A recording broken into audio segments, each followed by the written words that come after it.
Eles estavam batendo em todo mundo com bastões e jogando coquetéis Molotov. Veja o que aconteceu. Um caminhão queimado. Nesses bairros acontece a maioria dos crimes. Assaltos, homicídios e sequestros. Eu realmente levei um tiro de bala de borracha. Eles podem atirar sem nem se preocupar em saber quem você é. Foi aterrorizante, na real. Naquele momento começaram verdadeiros confrontos nas ruas.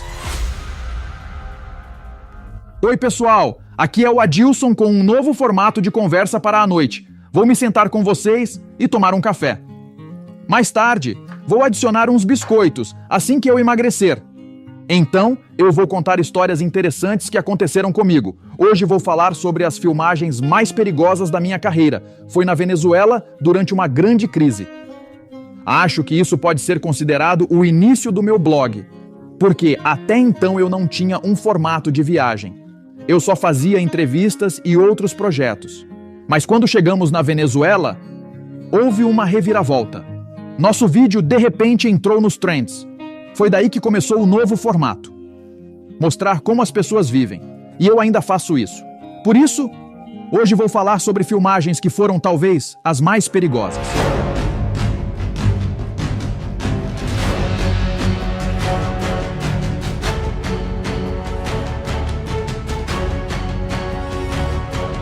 Vou começar falando sobre a Venezuela, o que aconteceu com o país e o que estava acontecendo comigo na época. Parecia que estava em outra vida. Eu trabalhava na TV e em 2019 a Venezuela estava em um caos total.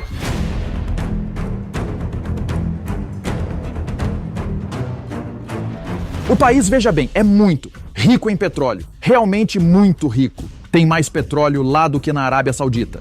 Tem mais petróleo lá do que na Arábia Saudita, que é assim. Mais do que nos Emirados Árabes Unidos, que são assim. E, aliás, mais do que na Rússia, mas vamos deixar as fotos de lado. Apesar dessa riqueza, o país foi levado à extrema pobreza, praticamente à miséria. Ano após ano, a vida lá estava cada vez pior. E todo esse tempo, o país teve o mesmo regime político. Primeiro foi Chávez e depois entrou Maduro. Esse Maduro era um socialista ferrenho, parecido com Lukashenko. Embora, para ser honesto, Lukashenko foi ainda mais duro que Maduro. Mas, na minha opinião, eles poderiam discutir sobre isso.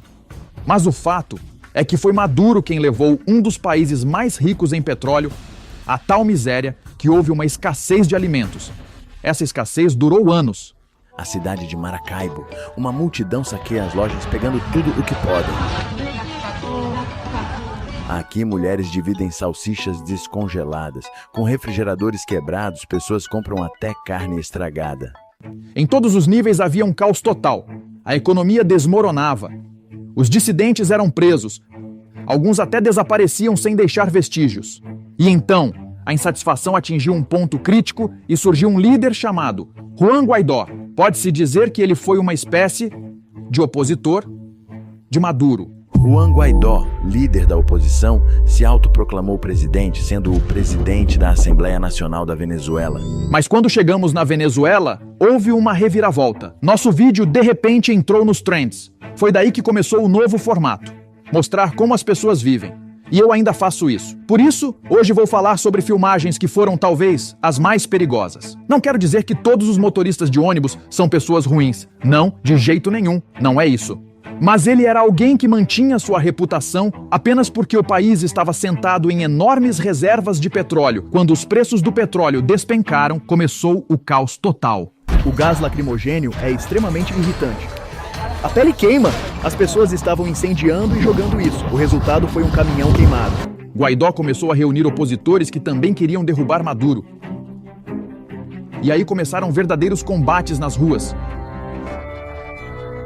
As pessoas jogavam pedras ou coquetéis Molotov. Houve tiroteios e trocas de coquetéis Molotov entre os dois lados, o governo e a oposição, o que indicava um sério confronto. Os militares recebiam reforços, um veículo blindado com torre giratória e atirar granadas de gás em todas as direções a qualquer momento. E foi nesse momento que eu cheguei ao país. Atrás de mim, havia sapatos pendurados, enrolados e jogados em fios elétricos. Eles servem como um símbolo de que uma gangue local está operando na área, que controla o território. Você não chega aqui facilmente e não estou exagerando. Fomos imediatamente instruídos a ficar no carro. Nosso guia foi falar com as pessoas certas e só então fomos autorizados a entrar na área. Era a única maneira de conseguir acesso. Naquele momento, a Venezuela era um país com um nível de criminalidade muito alto. Realmente estava entre os países mais violentos. Quando chegamos, o embaixador russo nos disse: nem pense em sair do aeroporto por conta própria. Era tão perigoso que nos pediram para esperar até que um carro chegasse. E de fato, um jipe blindado chegou, nos colocou dentro e nos levou do aeroporto ao hotel. Esse hotel era um dos mais caros, mas o alto custo era principalmente devido ao nível de segurança. Havia seguranças armados com fuzis patrulhando o local. A segurança era prioridade e estava em um nível elevado. O nível de criminalidade era tão alto que a qualquer momento poderiam parar um carro no semáforo. Os bandidos atacavam nos semáforos ou em engarrafamentos. Primeiro, eles andavam ao longo dos carros e roubavam os passageiros. Normalmente, eles miravam nos turistas porque roubar locais não era muito lucrativo. Os locais, é claro, também eram roubados, mas eles já tinham quase nada, nem coisas caras, nem dinheiro. Mas se encontravam turistas, levavam tudo até o último centavo. Chegava ao ponto de quebrar o dedo da pessoa para tirar a aliança de casamento. Então, estávamos em um ambiente assim.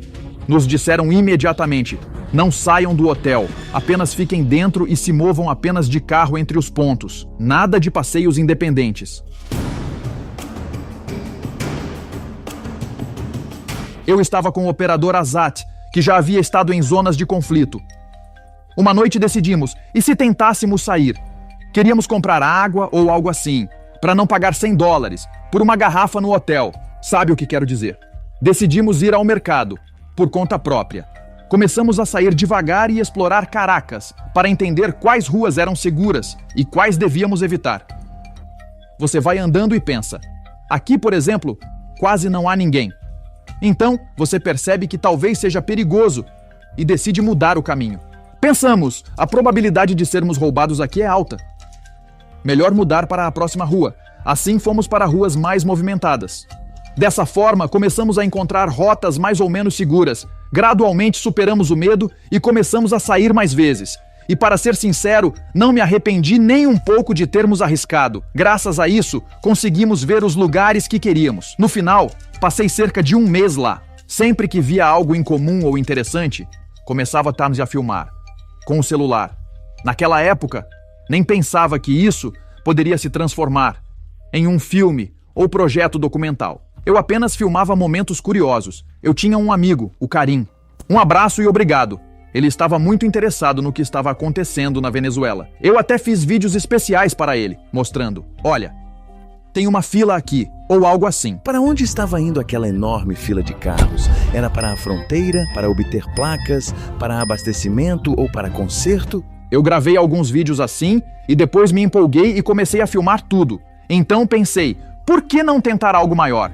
E após voltar, decidi escrever um roteiro. Escrevi sozinho por muito tempo e depois passei 1 mês provavelmente editando. Então baixei o Adobe Premiere e comecei a trabalhar. O que saiu foi o que saiu. As favelas venezuelanas são chamadas de barrios. Essa palavra em espanhol significa bairro, mas na prática é uma das áreas mais pobres. Na verdade, são favelas. Formaram-se em terrenos mais baratos em Caracas, nas colinas e elevações. Hoje, ainda é onde vivem as pessoas mais pobres. Quanto a essas favelas coloridas e belíssimas, elas são realmente um dos lugares mais únicos. Não é recomendado ir lá sem acompanhamento? Bem, pode-se ir, mas o risco de ser roubado é bastante alto. Ou você simplesmente não verá nada e não conseguirá visitar e conversar com os locais. Se você começar a filmar, as pessoas vão se aproximar com perguntas sobre o que você está fazendo e por quê. Você terá que responder algo. E se você não fala espanhol, especialmente o espanhol castelhano, o dialeto da América Latina, que é um pouco diferente do espanhol padrão, será visto como um estranho com más intenções. Além disso, nesses lugares, realmente e abertamente, vendem todos os tipos de substâncias proibidas. Se você aparecer lá com uma câmera, imediatamente atrairá a atenção. Há os chamados olheiros, que vão te ver com a câmera e pensar que você é algum policial ou agente. E isso é muito perigoso, porque no melhor dos casos, eles apenas vão te roubar a câmera. Isso é o mínimo que pode acontecer em tais favelas. Se alguém te parar e exigir dinheiro ou algo mais, é melhor levantar as mãos em silêncio e entregar tudo o que você tem. Ah, e não olhe nos olhos deles, porque eles têm uma regra. Se alguém acha que você vai causar muitos problemas e que é mais fácil te matar, pode fazer isso sem hesitar. Vou contar um pouco sobre o histórico dessa loucura que começou lá. Como mencionei, a Venezuela é um país muito rico em petróleo, onde também são muito populares as ideias socialistas. Essas ideias vêm de um líder como Hugo Chávez. Hugo Chávez era um líder ainda mais forte e carismático, com uma grande presença. Ele falava de uma forma que encantava, um verdadeiro showman, um ator que sabia como atrair atenção. Ele era realmente impressionante. Além disso, ele se apresentava como um verdadeiro defensor do povo. Ele dizia: estamos vendendo todo esse petróleo, mas nosso povo, na verdade, não está colhendo os benefícios dessas riquezas.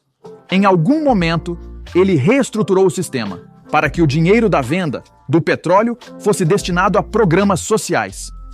Tudo parecia estar indo bem, e ele foi praticamente adorado, carregado em braços. As pessoas gostavam muito dele, porque ele começou a distribuir dinheiro para a população. Naturalmente, ele ganhou popularidade. Mas ele não pensou no que aconteceria se o preço do petróleo caísse. Ele teve sorte porque, durante sua vida, o preço do petróleo se manteve alto. Mas, após sua morte, quando seu sucessor Maduro assumiu o poder, um socialista até os ossos, o preço do petróleo despencou. E, portanto, quando Maduro assumiu e os preços do petróleo caíram, todos perceberam que o país não tinha economia. Era tão ausente que, quando eu estava lá, não havia nenhuma refinaria de petróleo no país. Imaginem até que ponto essas pessoas se acomodaram, a ponto de achar que não precisavam construir refinarias de petróleo, porque tinham grandes reservas. Eles podiam apenas vendê-las e não fazer mais nada. Enfim, por que mudar algo se você pode apenas vender petróleo? Mas quando o preço do petróleo cai, fica claro que essa estratégia tem suas desvantagens. Mas o que fazer com isso? Ninguém realmente sabe. Não quer entender, pois as pessoas ainda apoiam o governo e vivem como podem. Mas aí surgiu um líder como Guaidó, que na época foi apoiado pelos Ecosenteu e países europeus. Bem, você entendeu, em geral. Guaidó foi reconhecido por mais de 50 países, incluindo Trump, e há mais de 6 meses o país tem 2 presidentes. Na minha opinião, o apoio dos Estados naquele momento acabou prejudicando Guaidó, porque a Venezuela foi convencida por anos de que a América é inimiga. Tanto Chávez quanto Maduro demonstraram continuamente ódio pelos Esparquio. Ou melhor, eles viviam falando que odiavam a América, mas ao mesmo tempo, seus filhos tiravam fotos com estrelas pop americanas, iam estudar lá e assim por diante. Em resumo, era sempre a mesma história. Diziam uma coisa, mas faziam outra. E acabou que o ódio ao capitalismo se tornou parte da ideia nacional. Quando Maduro pergunta nas manifestações: vocês querem pagar pela eletricidade como em outros países? Component placement, o povo responde em coro. Isso significa que não podemos deixar os capachos dos americanos chegarem ao poder com seu maldito capitalismo. Porque os capitalistas jogam com outras regras e é muito mais fácil controlar o povo dizendo: olhem, eu vendo petróleo e dou a vocês eletricidade de graça. Naquela época, muitos na Venezuela realmente não pagavam pela eletricidade. Vocês não gostam disso? Ele pergunta. E eles respondem: claro que gostamos, mas se os malditos americanos vierem, vão impor suas ideias capitalistas. E vocês terão que pagar pela eletricidade, por tudo, e por aí vai. É isso que vocês querem? Swing, eles perguntam na manifestação. E em resposta, a multidão grita: não! Então pronto, não vamos deixar nenhum americano entrar aqui de jeito nenhum. E o país, por muitos anos, foi permeado por esse ódio às sociedades capitalistas. Isso era sobre a situação neste país naquela época. Por isso, quando Guaidó recebeu o apoio dos americanos, sua história não acabou bem. Mas naquele momento, ele era o único líder que poderia, ao menos, abalar o regime de Maduro. E assim, eles começaram a se unir, a sair em manifestações que o governo dispersava com extrema dureza. o governo reprimiu esses protestos de forma tão brutal que o que aconteceu depois, na Bielorrússia, após as eleições, pode ser comparado ao que estava acontecendo na Venezuela. Lá, começaram lutas realmente assustadoras e bastante sérias. Protestantes queimavam carros e pneus. Militares bloqueavam ruas e dispersavam grupos para evitar grandes multidões. Naquele momento, o país estava sem ordem, porque não havia demanda por ela. Todas as forças de segurança estavam exclusivamente focadas em manter o regime de Maduro. Eles dispersavam protestos, protegiam instalações importantes para o governo, poços de petróleo-chave e assim por diante. Investigar crimes que ocorriam nas ruas não fazia sentido, porque a principal tarefa era manter o poder. Por isso, o país estava um verdadeiro caos, o que era extremamente assustador, especialmente considerando que tudo acontecia em meio a uma pobreza massiva. Em tais condições, nem dava para esperar que encontrassem a pessoa que te roubou ou feriu. Por exemplo, agora vou contar um caso absolutamente real, que foi relatado pelo nosso guia. Ele levou uma pessoa ferida para o hospital e lá começou um verdadeiro pesadelo. A fila era interminável, havia sujeira por toda parte. Isso porque não havia recursos suficientes para manter boas condições nos serviços sociais e de saúde. Chegou a um ponto absurdo em que os médicos nem conseguiam dizer qual medicamento era necessário, porque não havia papel no hospital para escrever uma receita. Acredite, não é piada. Eles não conseguiam encontrar nenhum pedaço de papel em todo o hospital para escrever uma receita. Os hospitais estavam sem energia. Os médicos usavam lanternas de celulares. As máquinas de ventilação não funcionavam e os médicos apertavam os sacos respiratórios manualmente. Isso também foi uma consequência do caos que reinava no país, sob a liderança de Maduro. A que ponto ele levou o país? Vou te contar agora. Até mesmo as fábricas de celulose foram deixadas de lado. E em algum momento elas pararam de produzir papel. As pessoas economizavam até mesmo em guardanapos. Olhem para esses guardanapos. Meu Deus! Eles parecem que alguém simplesmente cortou um jornal. O que é isso? Na verdade, é impossível se limpar com esses guardanapos. Isso lembra aqueles tempos na União Soviética, quando o papel higiênico era áspero. O país enfrentou uma crise de papel, onde um rolo de papel higiênico custava metade de um salário mensal. Estou falando sério. Monsieur, estou falando com você absolutamente sério agora. Um rolo de papel custava 21 mil bolívares, o que equivale a cerca de 7 dólares ou 40 reais. Mas na verdade, devemos comparar com o salário local. Com um salário, você poderia comprar apenas um rolo. O mesmo aconteceu com as cédulas. Quando a crise começou no país e o dinheiro em espécie começou a acabar, o governo decidiu: vamos apenas imprimir mais dinheiro. Imprimiram uma leva, depois decidiram imprimir mais e novamente imprimiram. Parecia que a máquina nunca parava, imprimindo cada vez mais cédulas. Parecia que todo o papel do país era usado apenas para imprimir dinheiro. A inflação atingiu proporções simplesmente colossais. A inflação na Venezuela atingiu um nível verdadeiramente astronômico. Por exemplo, no ano passado foi de 1.300.000%. O dinheiro se tornou mais fácil de pesar na balança do que tentar contar. E imaginem só, a situação chegou a um ponto tão absurdo que o pedaço de papel usado para imprimir uma nota passou a valer mais do que o próprio valor nominal da nota. Chegou ao ponto em que o retângulo de papel para imprimir uma nota custava mais do que o valor impresso nela. Imprimir dinheiro se tornou simplesmente inviável. Perceberam que não podiam mais imprimir dinheiro porque era caro demais. Não havia recursos suficientes nem para produzir novas cédulas. Devido à inflação, os preços dos produtos subiram a níveis inimagináveis e as pessoas foram forçadas a pagar quantias enormes pelos itens mais básicos. Com um monte de dinheiro você podia comprar um frango. 1 quilo de cenouras custava um pouco menos o mesmo que o nosso amado papel higiênico. O que é inflação? Vou explicar de maneira bem simples. Imaginem que no país são produzidos 100 quilos de batata e 1 quilo custa R$7. Então alguém começa a imprimir mais dinheiro sem aumentar a quantidade de batata. Você imprime, imprime, imprime e quanto mais você imprime, menos valor tem os R$7. E não há mais batata por causa disso. No final, com o aumento da quantidade de dinheiro, você precisa pagar mais pelo mesmo quilo de batata. Então, o preço sobe.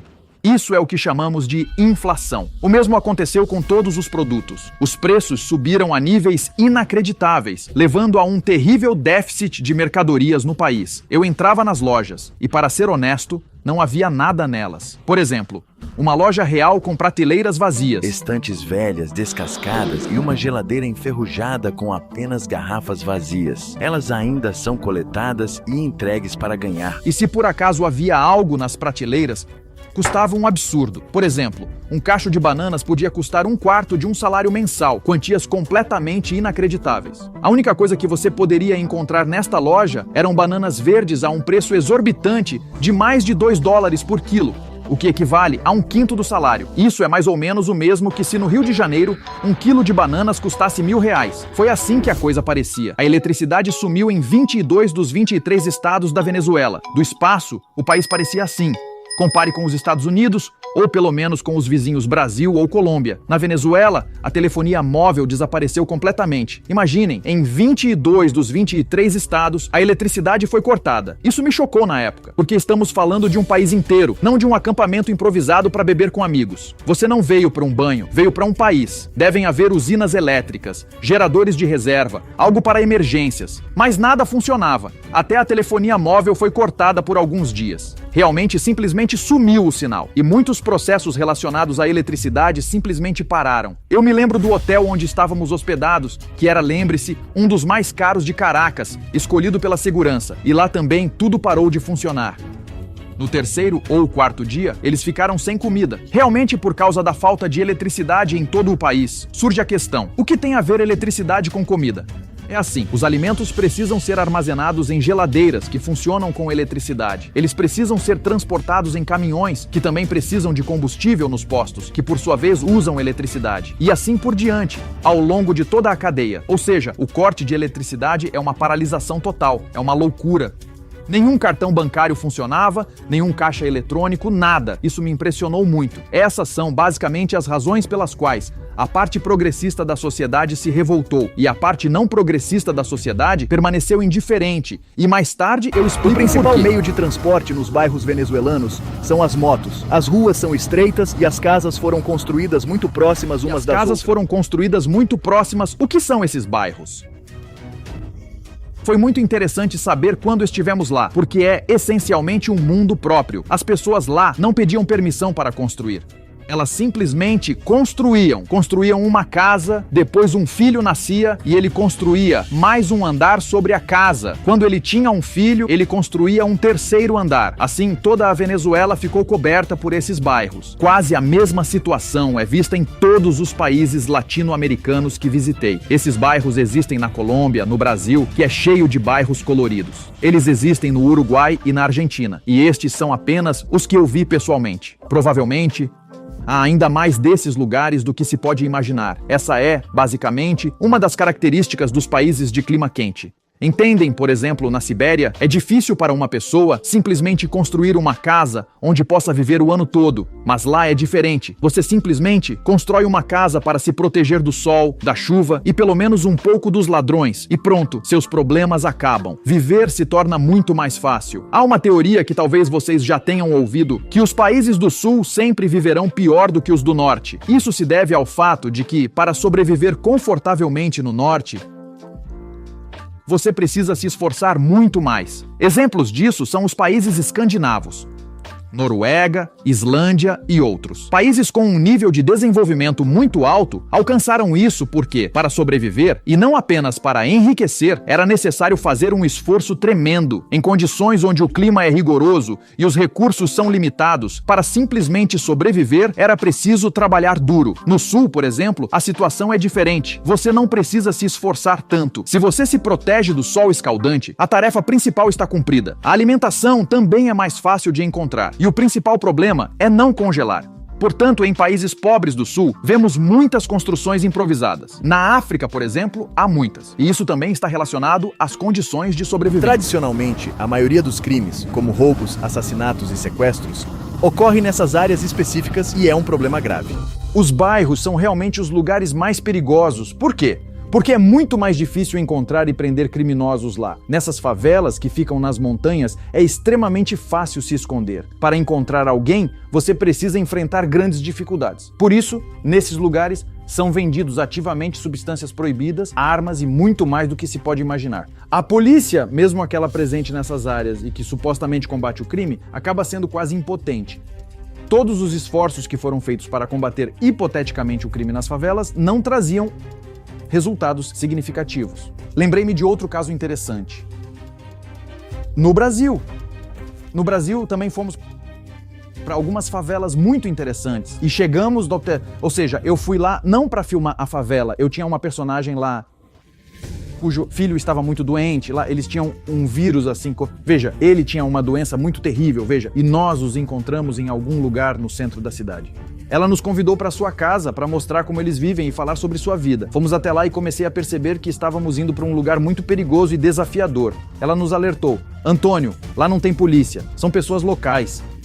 Quando chegarmos, você não sai do carro. Vou falar com eles, explicar por que você está aqui, que você não vai filmar nada ruim sobre eles e que estamos aqui apenas para conhecer sua realidade. Vou dizer que você só vai ficar na minha casa e me filmar e que vamos ficar apenas no meu apartamento, longe de olhares e julgamentos. Se eles derem permissão, então você pode sair e conhecer um pouco mais sobre essa comunidade tão especial. E então aparece um típico cara como se tivesse saído diretamente da tela, de sombreiro, como nos filmes de narcotraficantes. Sabe, tipo Narcos. Ele a ouve atentamente, sem desviar o olhar nem por um momento e depois diz: Lado, tudo bem, mas primeiro deixe que eles filmem como construo a estrada aqui. E nós realmente filmamos primeiro como eles construíam a estrada junto com ele. Essa é uma situação absolutamente clássica para essas áreas que são controladas por chefes locais e têm suas próprias dinâmicas. Pessoas que tomaram o poder, organizaram suas gangues e mantêm todo o território sob controle. E aqui era exatamente assim.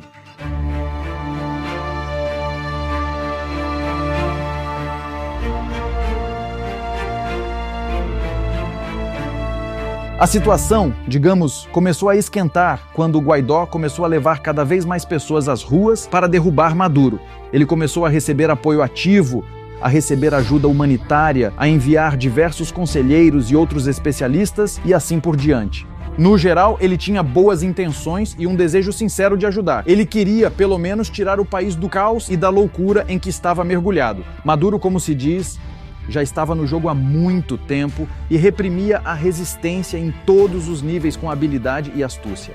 As manifestações políticas eram dispersas por quaisquer meios, inclusive os mais criminosos e violentos. Maduro tinha seus próprios militantes, os chamados colectivos ou motoqueiros de combate, que podiam resolver qualquer questão com o uso da força e não hesitavam em usar todos os meios disponíveis para alcançar seus objetivos, mantendo o controle sobre a população venezuelana com uma mão de ferro. Quem realmente deve ser temido são as pessoas mascaradas em motocicletas. Eles podem atirar sem saber quem está na frente. Esses são os coletivos. Encontramos com eles bem na fronteira. 4 motos, cada uma com 2 combatentes. Eles ficam ali esperando seu chefe. As pessoas ao redor imediatamente se afastam e saem do caminho. O chefe aparece com uma camisa vermelha e o grupo se move em direção à polícia. Parece que algo vai acontecer, mas os policiais os deixam passar. Os motociclistas os cumprimentam, levantando o polegar em sinal de aprovação. Os clãs mafiosos na Venezuela se desenvolveram e ganharam enorme influência por uma razão muito simples. Eles eram necessários ao governo. Naquela época, o governo os usava ativamente para seus fins. Eles eram necessários ao governo exatamente para reprimir aqueles movimentos com os quais a polícia oficial não conseguia lidar de forma eficaz. Por isso, todos esses coletivos geralmente eram compostos por pessoas ligadas aos negócios do governo, recebendo parte dele ou praticando extorsão.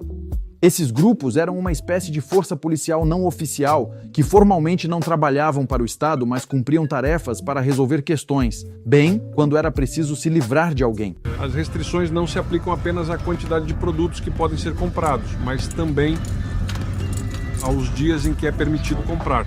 E todo esse pesadelo e bagunça levou as pessoas a realmente não poderem comprar simplesmente produtos por um preço normal, O governo introduziu os chamados cartões, pelos quais os cidadãos recebiam um determinado pacote de alimentos. Esses produtos só podiam ser obtidos em um dia específico da semana e em uma loja específica. Era comum ir a essa loja e descobrir que metade dos produtos do pacote não estava disponível.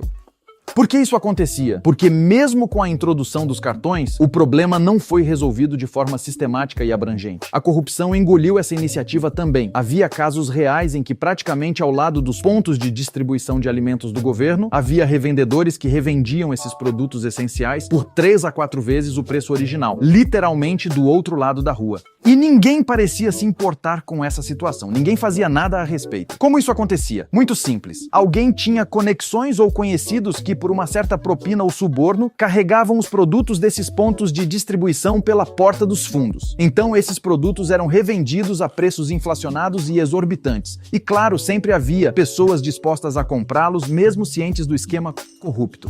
As pessoas trabalhavam em 2, 3, até 4 empregos, exaurindo-se para ganhar dinheiro e comprar algo decente, mimar os filhos com frutas ou se permitir pequenas alegrias. Isso é um completo e inaceitável absurdo, porque é um claro e evidente exemplo do que acontece quando a corrupção atinge tal escala significativa. Como resultado, tudo isso resultou em constantes déficits de produtos. O que mais me impressionou não foi a pobreza em si, mas o quanto as pessoas a veem como normal. Viu mesmo em Cuba, quando estive lá, uma escassez completa e total, que é percebida como algo comum. E é essa aceitação da pobreza como algo normal que me deixa louco. Isso é baseado no fato de que as pessoas comparam suas vidas atuais com o que era antes, por exemplo, como seus pais viviam. Ela diz, por exemplo, que seu pai construiu esta casa com as próprias mãos e, embora eles vivessem em condições difíceis, ela acha que a situação atual é até melhor. E isso é natural porque seu pai não tinha casa no começo. E mesmo quando eles conseguiram construir uma, não tinham gás nem eletricidade. Mas agora eles têm tudo isso e para ela isso já é considerado normal, entende?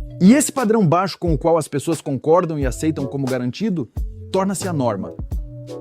Enquanto isso, em todo o resto do mundo civilizado e desenvolvido, o nível de tecnologia atinge alturas incríveis e o progresso avança a passos largos e constantes. E você não precisa trabalhar em 2 ou 3 empregos, se exaurindo apenas para alimentar seus filhos e sustentar a família.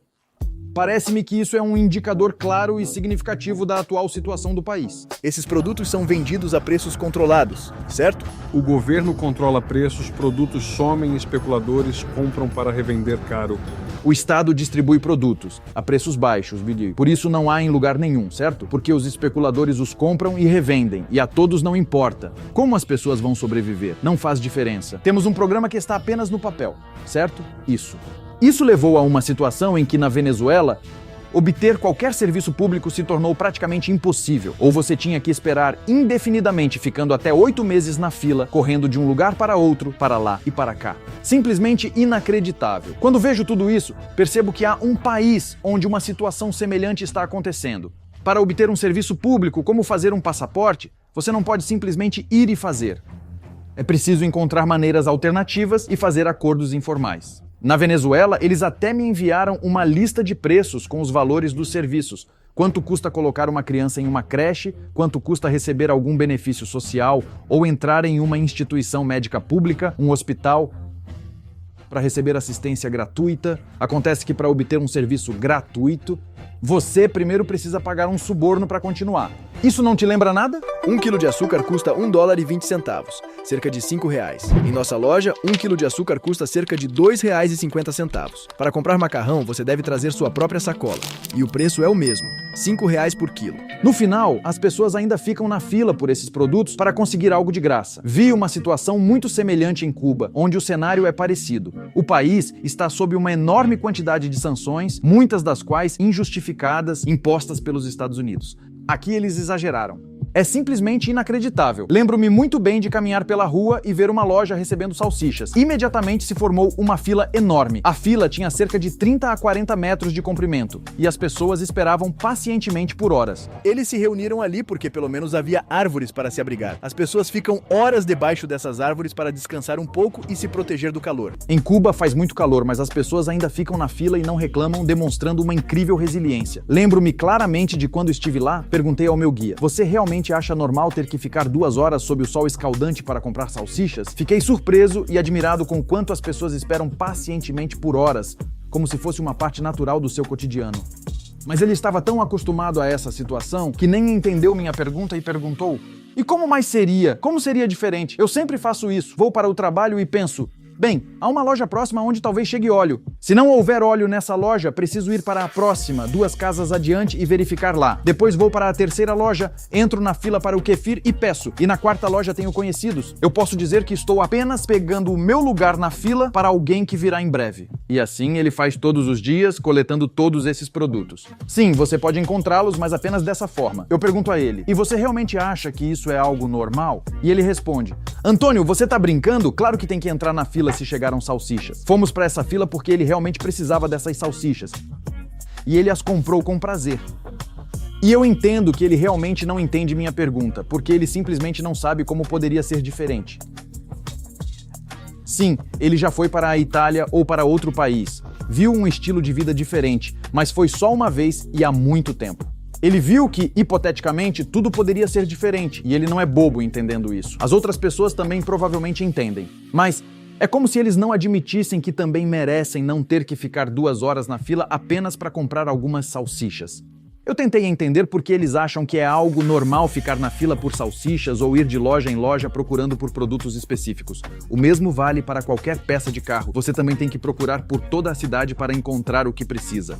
Em Cuba, basicamente, é impossível comprar um carro decente sem precisar consertá-lo toda semana. Claro, você pode comprar um carro, mas custará muito caro. Os preços dos carros lá não são razoáveis e realmente custam mais do que apartamentos em Cuba. E você tem que consertá-lo toda semana, sempre encontrando alguma peça específica. Chega ao ponto em que as pessoas adaptam peças de barcos ou lanchas e as colocam em carros. E assim os carros continuam rodando. Eu realmente tentei entender por que ele achava isso normal. Eu disse a ele, meu Deus, amigo, isso é normal? E ele olha pra mim como se eu fosse um idiota e diz, Antônio, qual o problema? É só entrar na fila e esperar. E para mim isso é completamente incompreensível, porque a pessoa é forçada a pagar com seu tempo, sua saúde e um estranho sentimento, cama de conformismo. Isso é exatamente o que eu não suporto na União Soviética. Esse sentimento de que você deve aceitar tudo permanece exatamente como está agora. Eu sei que entre meus espectadores há aqueles que amam muito a época soviética e a nostalgia que ela traz. Eu entendo que houve diferentes períodos ao longo do tempo, mas agora estou falando exatamente daquela botão desconhecida que está na cabeça das pessoas, que é pressionada e como se reduzisse seu padrão fazendo-as aceitar o que é melhor. Tipo, não importa o que está acontecendo na América ou na Itália, onde eles têm abundância de produtos. Nós não precisamos disso. Achamos que devemos estar felizes por não termos capitalistas que nos forçam a pagar pela eletricidade. E isso realmente me deixava louco. Agora estou bem na fronteira entre a Venezuela e a Colômbia. Ainda estou na Venezuela e a apenas 1 quilômetro de mim já é a Colômbia. Os venezuelanos bloquearam a ponte que liga os 2 países e bloquearam de forma muito séria. O evento mais tenso na Venezuela aconteceu quando fomos para a fronteira com a Colômbia. Por que lá? Porque foi exatamente nesse local que surgiu o foco mais forte de resistência. Guaidó, que tinha a intenção de derrubar Maduro, planejou uma ação ousada para trazer ajuda humanitária em vários caminhões que viriam da Colômbia, buscando aliviar a grave crise que o país enfrentava. Esses países fazem fronteira e essa era a maneira mais conveniente de entregar ajuda. Além disso, a Colômbia é aliada dos Estados Unidos e coopera ativamente com eles. Por isso, todos os países europeus enviaram sua ajuda humanitária para lá. Arroz, comida, cobertores, meias, roupas e outras coisas necessárias. Tudo isso foi carregado em vários caminhões. E Guaidó queria liderar a entrada de ajuda humanitária. Claro, para Guaidó, era uma ação política destinada a aumentar sua popularidade e autoridade no cenário político. Ao mesmo tempo, essa estratégia deveria diminuir o apoio a Maduro. Afinal, como isso parece, o presidente levou o país a um estado alarmante em que precisa de ajuda humanitária do exterior, mesmo sem haver uma catástrofe natural ou conflito que justificasse tal situação. Maduro fez de tudo para não deixar passar nenhum desses caminhões de ajuda humanitária. Ele decidiu firmemente que nem um grão de arroz, nem um cobertor e nada dessa ajuda imperialista deveria entrar no país. Por essa razão, começou um verdadeiro caos em todo o território venezuelano. Do lado colombiano estavam os apoiadores de Guaidó e do lado venezuelano estavam aqueles que Maduro trouxe para lá de propósito. Ativistas, políticos, jornalistas, forças de segurança foram levados de ônibus para lá com o objetivo de confrontar os manifestantes. E lá começou um verdadeiro confronto violento entre os 2 grupos, com ambos os lados se enfrentando com vigor e determinação. Restos de coquetéis Molotov ainda estão aqui. Aqui está, por exemplo, o o gargalo de uma garrafa que foi incendiada e jogada. É assim que tudo terminou, um caminhão queimado. Tudo queimou até o osso. Pra ser honesto, nunca tinha visto caminhões queimados antes, então essa visão realmente me impressionou. Foi assim que as pontes da Colômbia para mim e a Venezuela pareciam, completamente bloqueadas por ordem de Maduro. Eles colocaram contêineres, ergueram várias barreiras para que, de forma alguma, veículos passassem. Aqui primeiro foram instaladas barreiras de ferro robustas. Depois, como podem ver, atrás de mim há blocos de concreto imponentes. Mais adiante, grandes caminhões virados que eles soldaram firmemente nas grades da ponte. Tudo isso foi cuidadosamente feito para evitar qualquer tentativa de romper pela parte colombiana. Chegamos lá com muita dificuldade, precisávamos encontrar um guia que concordasse em ir conosco. Tudo porque as cidades estavam cheias de bandidos e criminosos e precisávamos de alguém que explicasse quem éramos e por que estávamos lá. Um cara interessante concordou em vir conosco, um ótimo sujeito venezuelano e muito amigável. Um ponto interessante era que ele falava apenas espanhol fluentemente. E eu não sabia nada de espanhol na época, nem sequer sabia como dizer olá de maneira correta.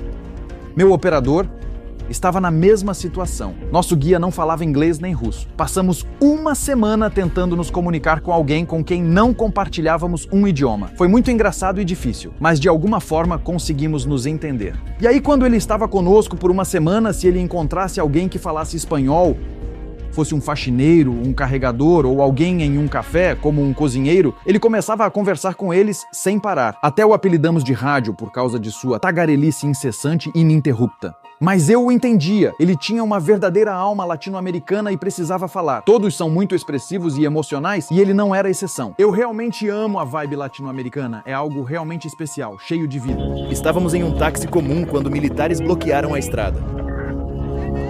Moradores reclamaram porque a via estava fechada.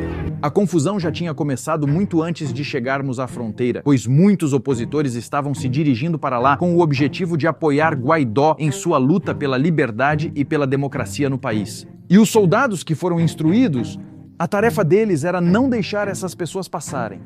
E naquele momento eu ainda não entendia muito bem isso. E então aconteceu uma situação quando éramos levados pelo táxi. E batemos neste posto de controle. Saí do carro, peguei meu celular e de repente, pau!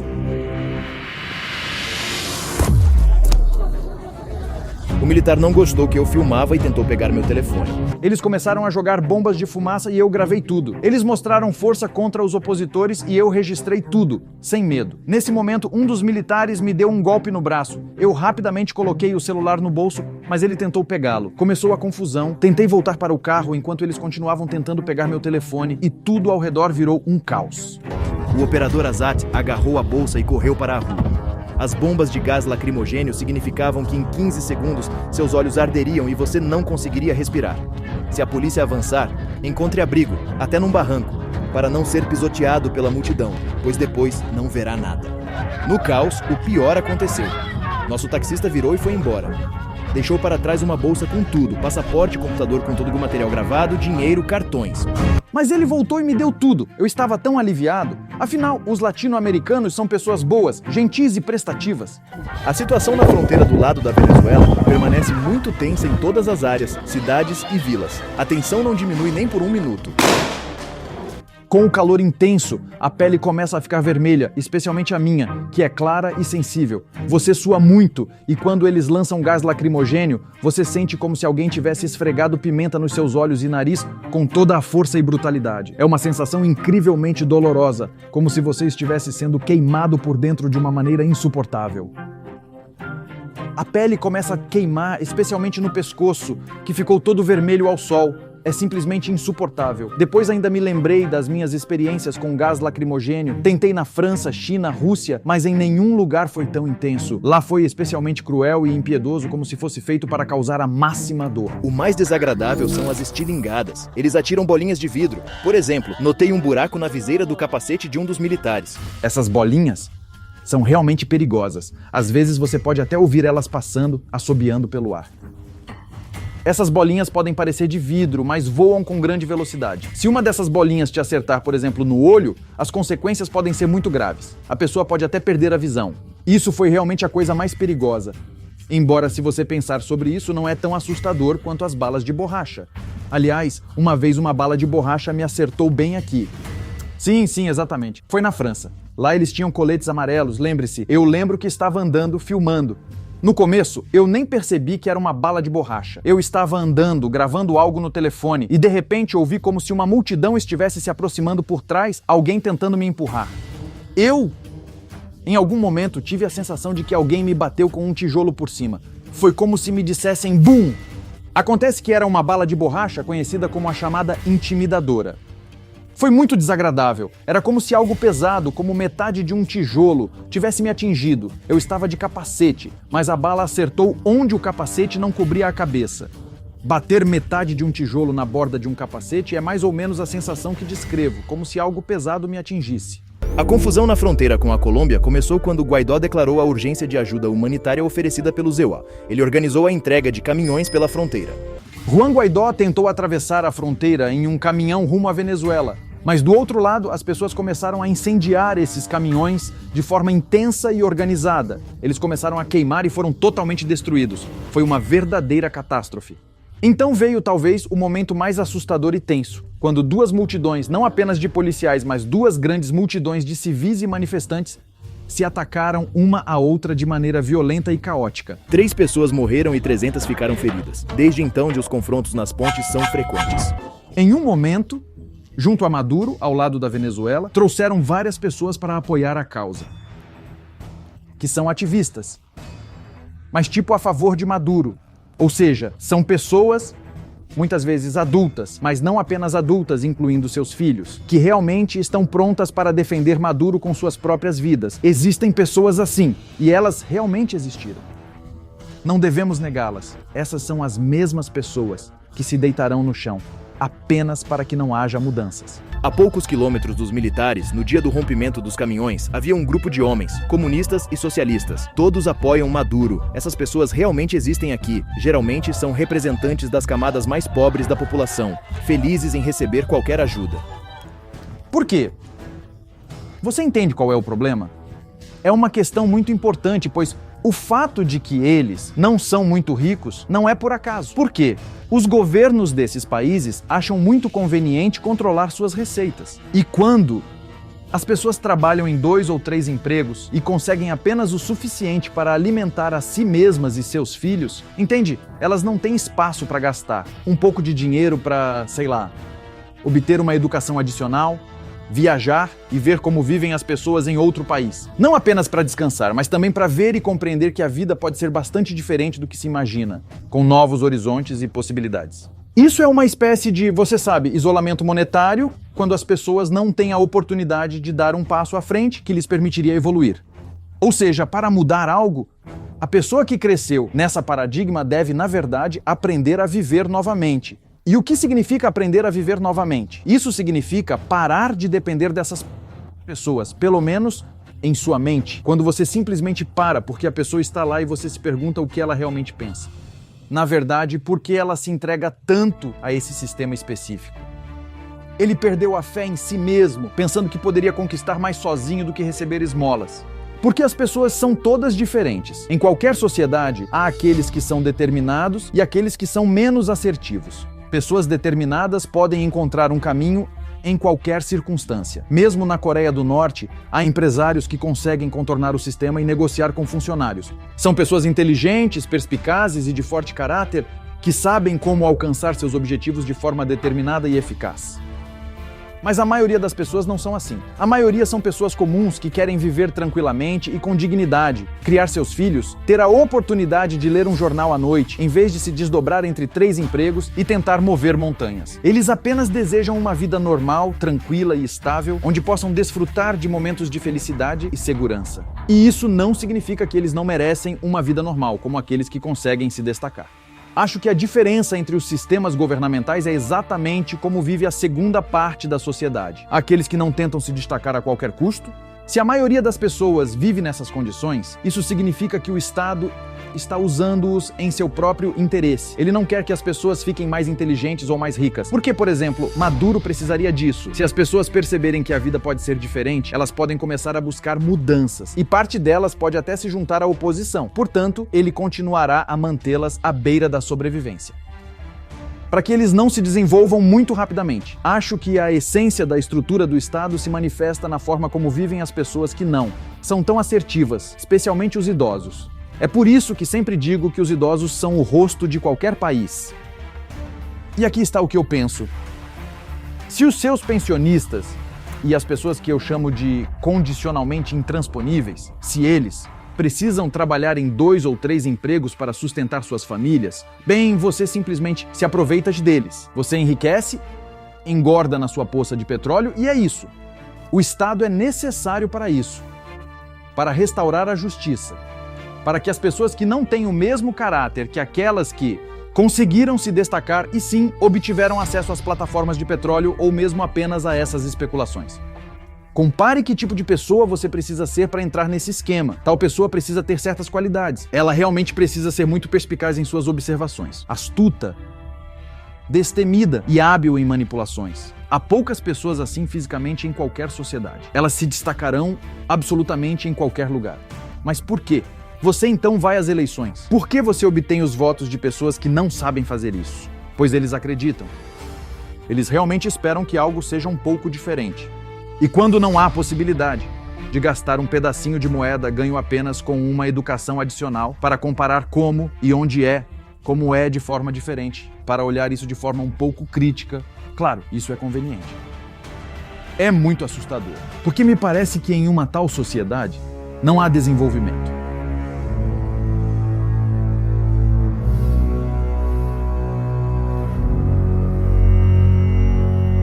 Obrigado pela noite, amigos. Este foi Adilson. Se gosta deste formato, escreva nos comentários. Leio todos eles. Vou acompanhar e sugerir novos tópicos e vídeos. Obrigado.